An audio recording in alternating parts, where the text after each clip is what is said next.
Hello everyone, this is Defense Politics Asia, and I have some very solemn news to report to you today. And this is something to do with a possible economic crash. And this one is going to be huge.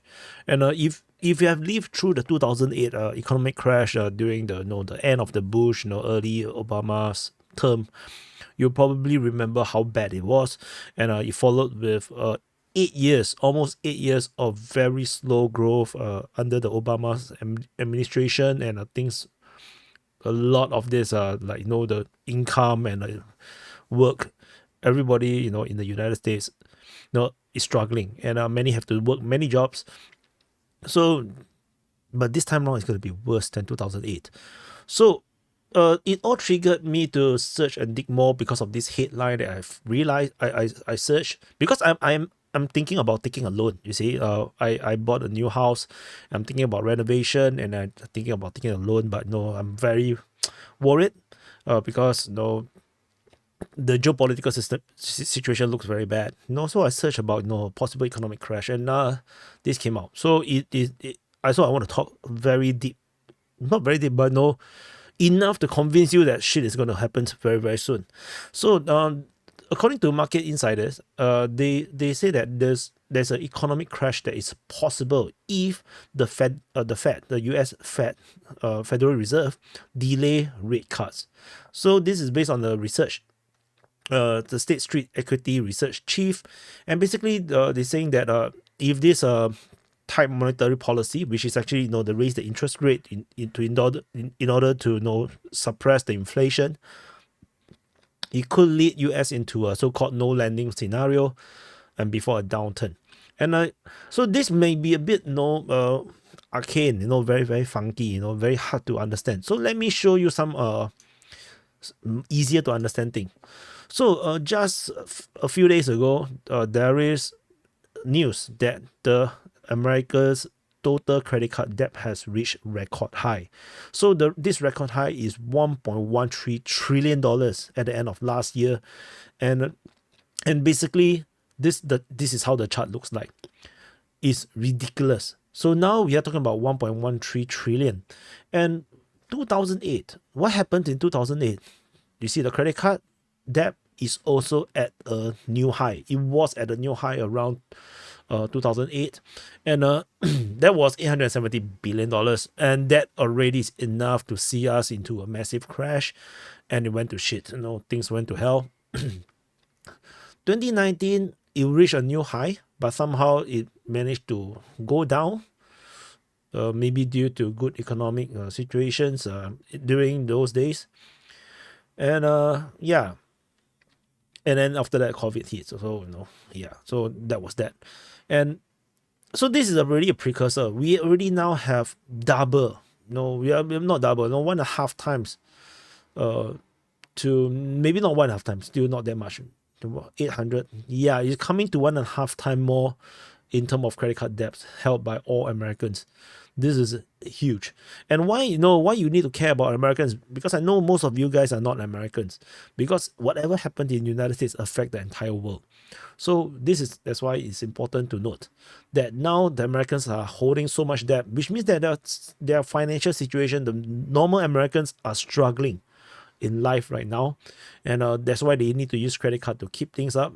And now the debt is at a record high, and and of course, I have other graph to show the similar graph situation, and of course, this is the latest. It is just way too high, and and according to Statista, they also mentioned this already in May last year that this record high, this credit card debt is already too high. So this is just one indicator. Let's look at another indicator. Office loans default is now also at historic levels. So with $1 billion on the line, and which means that there in the office loans, a lot of people are struggling to pay their US office buildings are now threatened by defaults, foreclosures, and other form of distress. And this is the highest amount since the fourth quarter of 2012 in the aftermath of the financial crisis. So during the 2008 financial crisis, the the failure to continue to pay rent only hit in 2012. But now we're already seeing this record high already in terms of this issue. And furthermore, there is yet another indicator, which is actually the interest rate spread. So this is what it means is that so they sell US bonds. United States sell US bonds so that they can print more money with little consequences in terms of inflation, or in terms of rather than just print free money. If you print free money, you're just going to cause hyperinflation. So you sell bonds, and then you can actually print more, loan more money or print more money, that kind of thing. And so there is this indicator, which is a interest rate spread. So the 10-year treasury, the 10-year bond minus a 3-month bond, and then you get a number. So apparently, before every financial crisis, there is always this inverted yield curve. So which means that because the Federal Reserve is trying to fight inflation during all these different times, they will always raise interest rate, and as a result, it becomes less profitable to hold long-term bond. And when that happened, you can see that just before 2008, there is this dip when they minus a 10 years treasury interest rate. The 10 years interest rate minus the 3 months interest rate, and then it goes negative to zero. It go below zero. That means you lose money. It's actually more profitable to take a short-term bond. Then you have this going below to zero. And before 2008 crash, this happened. Before 2001 another financial crisis, it was a recession.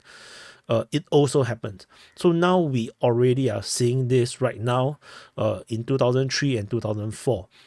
And this actually come back to the same issue as per mentioned right at the beginning.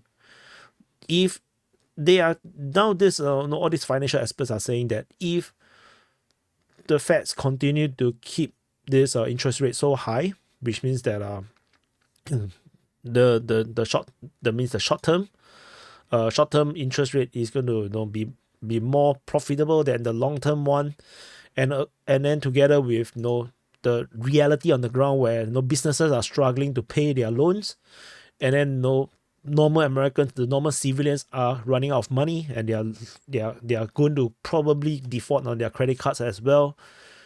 And then we have record inflation, which the Federal Reserve are struggling to decide whether they should reduce interest rate. We are looking at the economic crash, and you can see that the impending economic crash is likely to happen if the Fed doesn't ease the monetary policy.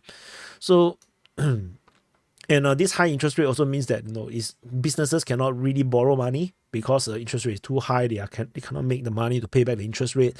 So everything is looking like shit, and this is extremely worrisome. And this is just a few of this indicator. I'm quite sure that many of you guys who do business with United States, or you are American living in United States, you already can feel it. The inflation, the cost of living. I'm thinking not just the Americans, I think the Canadians as well, the Europeans as well. And then of course, on top of this, we have the massive geopolitical crisis coming with the Ukraine war, the Israel-Hamas war.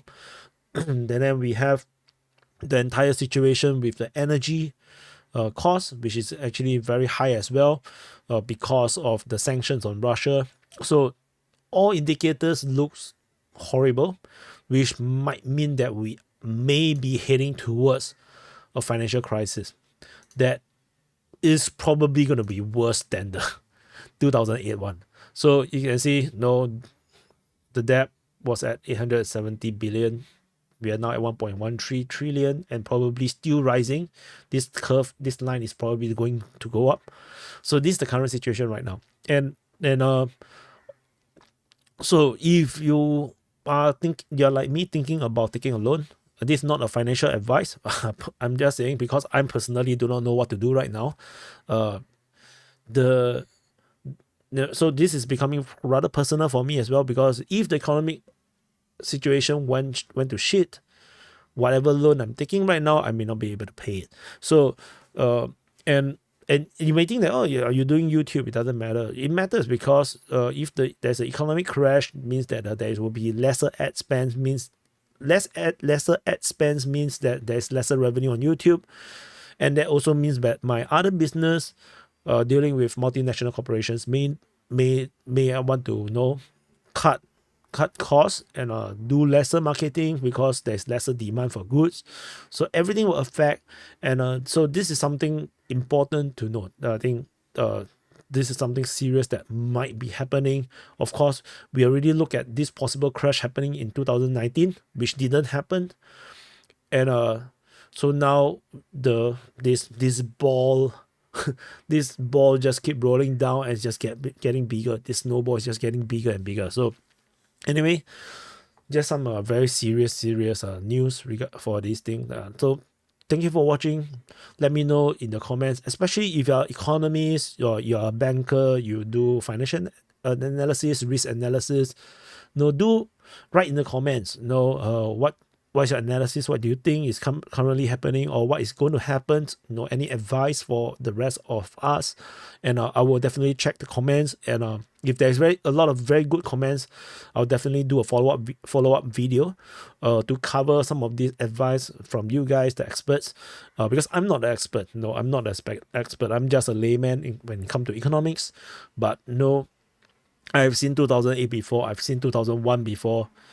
And there is supposed to be a correction that never came, and now we are long overdue, and this snowball has become way too big. And thank you for watching. Do press the like button, subscribe, and I'll see you guys in the next update.